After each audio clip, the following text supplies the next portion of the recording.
Hello, welcome to Z Talk. Today I'm going to continue on the topic of cloud monitoring solutions. I'd like to introduce you a open source logging solution called Loki, which is provided by Grafana, and show you how do we deploy it along with Prometheus and Grafana. Firstly, let's talk about what is Loki exactly. So Loki is a horizontally scalable, highly available, multi-tenant log aggregation system inspired by Prometheus. If you're using some of existing systems to do log aggregation, for example, Splunk or Elasticsearch, a common pattern for these systems is to do something called inverted index. This is where you take every line of logs and you split it up into tokens, and then you basically insert a tuple for every single one of those tokens. One of the nice things about this methodology is by indexing all of the fields within a log, it makes it really fast to do searches. This is also how Google does searches on the internet, so it's a proven technology. However, part of the motivation for Loki was that it's really hard to scale inverted indexes. With an inverted index, your index is the size of data that you ingest. Loki changes this methodology. For Loki, it does not index the contents of your logs, but it still provides a system that is easy to use in DevOps environments. In Loki's module, there is a series of tags, basically key value pairs, for each stream within the database. The streams themselves are not indexed, so that the index for the tags is much smaller, which makes it way easier to scale and operate. Loki is inspired by Prometheus, so let's understand how does Prometheus works first. In Prometheus, the Prometheus server talks to the Kubernetes cluster API server and asks it like what services are, what pods, what deployments, all of those what objects do you have in your object module. Then you apply set of rules to those objects that are returned, which is called relabeling rules. It then manipulates these dictionaries that it returns into a set of targets. So these will be a set of dictionaries with some user-defined labels with an address where to get these metrics. Now back to Loki, it does the exactly same thing. The data module is identical to the one for Prometheus, and then to gather these values, it uses Prometheus codebase embedded into a job called prometheus, which will go talk to the Kubernetes API server to gather a list of targets, relabel them so that they're consistent. You can literally apply the same relabeling rules in prometheus as you do in Prometheus, and it will go follow the logs on disk for those targets and attach the labels from those targets to those log lines and then send them to Loki. This way, it makes it possible that you can easily switch between logs and metrics for your troubleshooting via same tags on Grafana. Okay, let's get ready for demo. In this demo, I'm gonna deploy Loki along with Prometheus and Grafana via Helm chart on minikube. Again, before I jump to demo, please thumb up my video and subscribe my channel if you haven't done so. I'd like to share with you my latest learning experience on a weekly basis. So if you like to learn with me together, please, you're welcome to leave any comments and ask any questions related to the topic. All right? Cool. Let's jump to the demo. I spin up my minikube ahead of time and it's already up and running, and the Kubernetes is ready to use as well. So I issued a kubectl get namespace. You can see I created another namespace. One was app, the other was monitoring. So I'm gonna deploy some random applications to the app namespace so that we can verify if Loki is able to capture the POS log after it's deployed. And monitoring namespace, I plan to deploy a Loki with its components to this namespace. That's the plan. And basically, there are three major components for Loki: Grafana, Loki itself, and prometheus. So Grafana apparently is the presentation layer of Loki. Is similar like how it integrates with Prometheus, right? And Loki itself is considered is the main server. Loki is a time series database (TSDB), and it stores logs as split and gzip chunk of data. The logs are ingested via an API and an agent. The agent is called prometheus. Uh, it will script Kubernetes logs and add label metadata before sending it to Loki. The metadata addition is exactly the same as Prometheus, like I mentioned in my presentation. So you will end up with the exactly same labels for your resources. All right, so let's install some random application on the in the app namespace. So how about Nginx? Let's install Nginx. Here in the Nginx documentation, I'm gonna deploy via helm. So add the repo, Nginx repo, and then just install. So let me check if I have already added the repo repo list. And yes, the Nginx repo was already added. So I just need to install Nginx.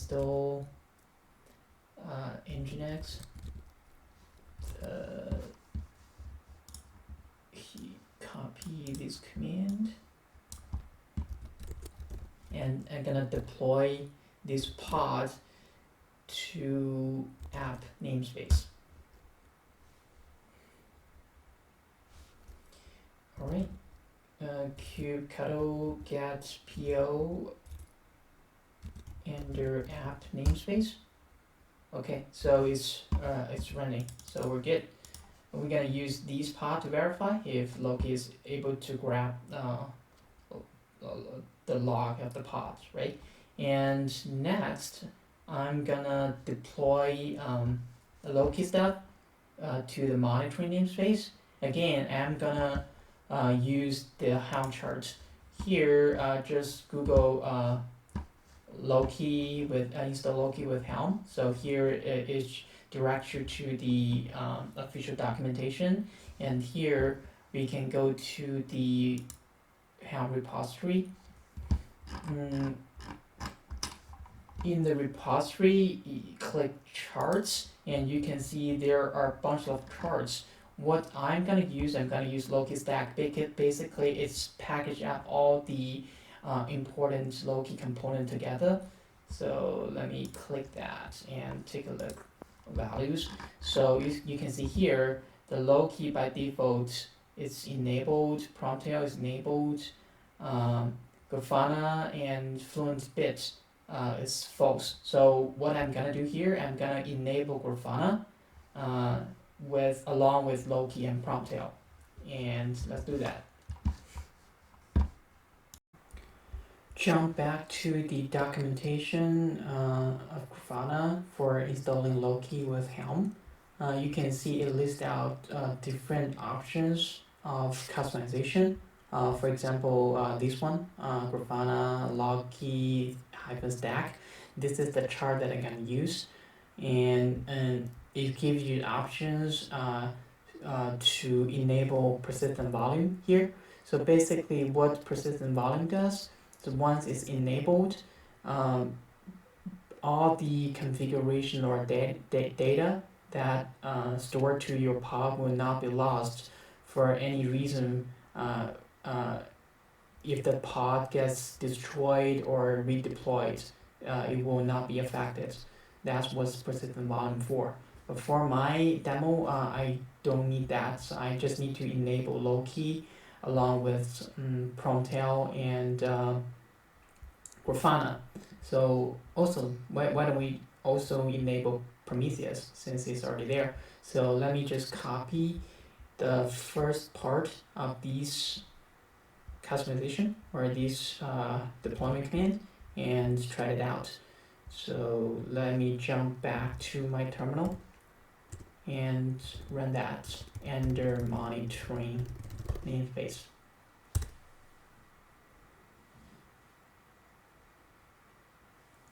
Oh, it's pretty quick. So let's do a kubectl get PO under monitoring. Okay, it still needs some time. Let's wait for all pods up and running.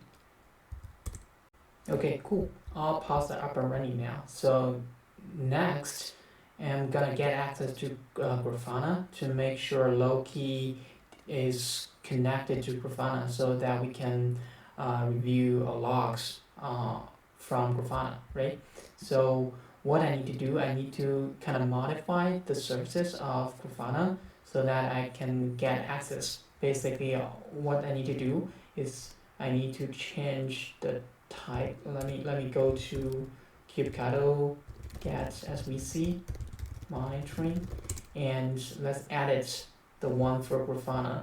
So basically, I need to change the type from cluster IP to a node port for Grafana service. Let's do kubectl edit svc Grafana service and monitoring. So down here, I need to change the type from cluster IP to node port, and I need to assign an IP. I need to assign a port for node port here. So node port, I will give it like 30,300. So this is the port we're gonna use to get access. Here, let's save it and exit out. And now we should be able to get access. Let's see what the IP address of my minikube IP here. All right. So I will just open a new tab, and here the IP, the node port is 30,300, right? So let's see. Okay, now I get the admin. So what's the password? The password is stored as the secret. So what we need to do, we need to grab the secret and decode, because the secret, the string in secret was encoded as base 64. We need to decode to the plain text. So let's do a kubectl get secret monitoring and edit secret Grafana, right? So here are the admin password is like this. As I said, we need to decode it. So copy the string out and exit out. Do a echo quote the string and pipe and base 64-D as decode. Okay, so this is the passcode with the password for admin. So copy that and jump back to your Grafana, hit enter, login. Cool, I logged in. And now let's verify the data source. You can see the Helm chart takes care of creating the data source for both Prometheus and Loki, right? So it's already configured. But just in case it's not configured, you can just create a new one, like click data source, add data source, and find Loki and Prometheus, and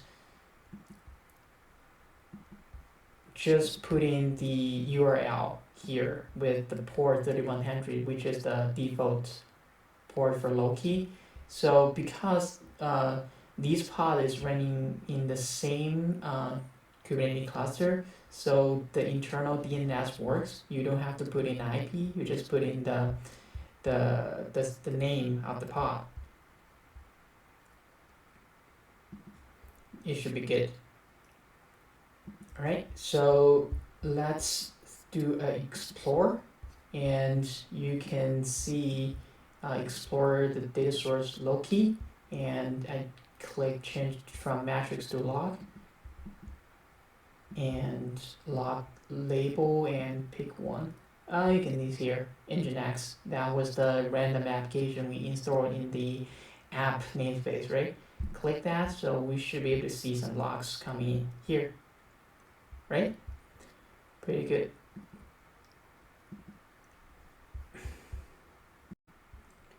What else we can do?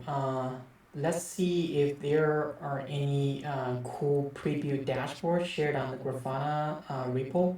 So we can, let's jump to Grafana dashboard repo, and I found one. So looks, this one is pretty popular. There were already 16,000 downloads. So let's copy the ID of this dashboard and import to my Grafana. Manage, import, and paste the ID and load. Here you just need to point the data source. For Loki is Loki, right? For Prometheus is Prometheus, and enter. Here is the dashboard. Let's see. I want to see the Nginx paths logs. Here, I'll take this out. Here are, it shows all the logs for Nginx pod, right? What about monitoring? Okay, it shows monitoring for which one? Loki? I'll just show select all. So we can do search like trees ID to filter out and non-related messages. So here, so it filter out and only keep the messages that contains trace ID pattern, right? Pretty cool. And what else? So by default, Loki script capture logs across all the pods in all the namespace. So what if I only wanted to capture the log in a certain namespace instead of all? Like for example, I don't need to capture log inside of system or monitoring. I don't care about those pods, right? I only care the pods inside of the app namespace. We can do that.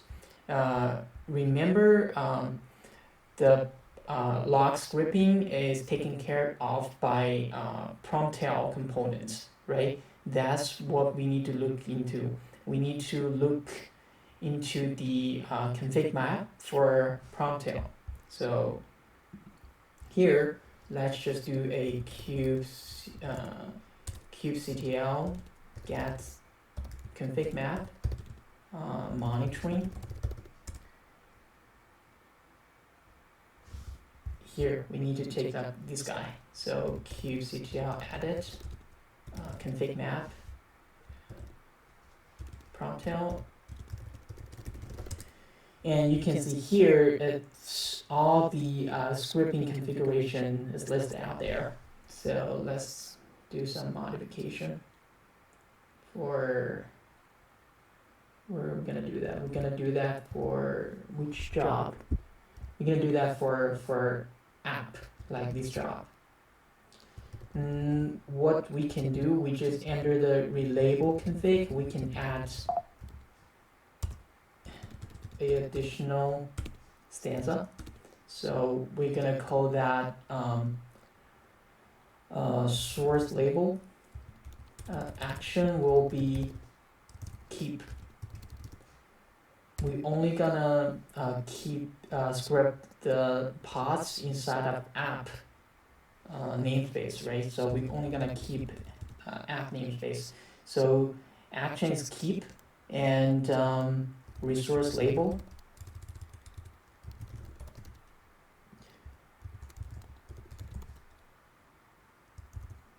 is gonna be meta Kubernetes namespace. And regex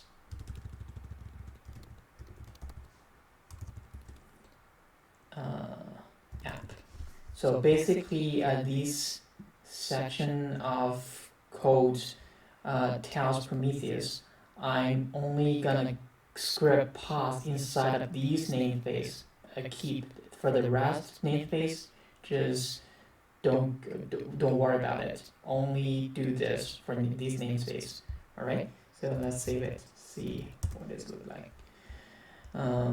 Let's jump back to, or another way you can go to Prometheus. Loki interface here.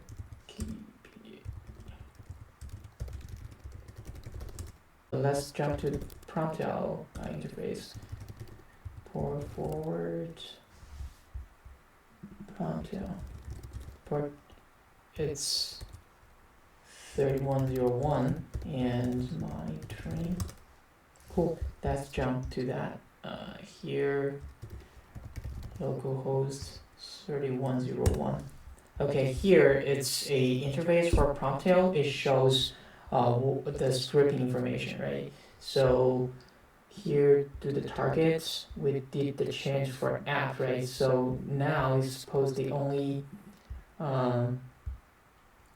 script the data inside of the app namespace. So monitoring space looks like we need to GPU monitoring, and we need to redeploy this pod to get that change, that config map change effective.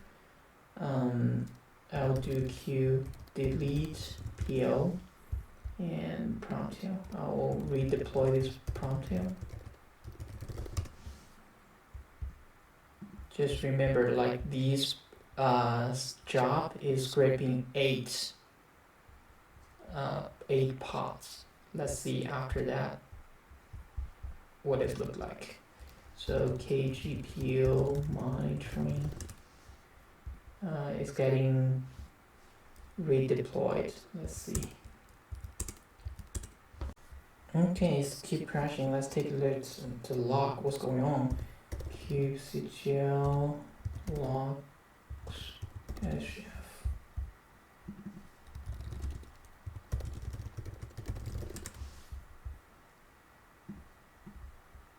Oh, something wrong with the config file, so I need to go back to kubectl get and do a kubectl edit config map.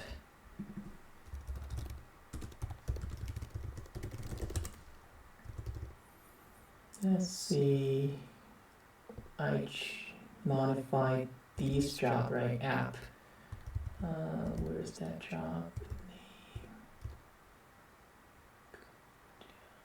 Okay, this job was, this section was what I added. Okay, pod, actions keep. Oh, so it's not resource, it's source. Sorry. Source labels, right? Is source, and it's gonna be a list So meta Kubernetes namespace and Reject is app. Let's see, save it and see what about this time.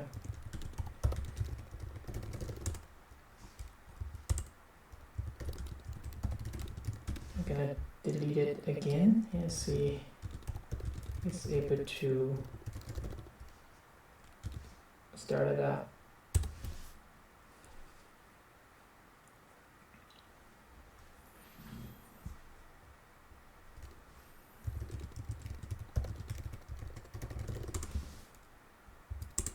All right, cool. It's running.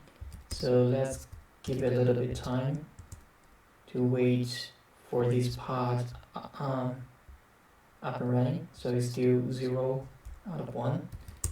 Come on. Okay, now it's working. So let's log in again. Cube port forward and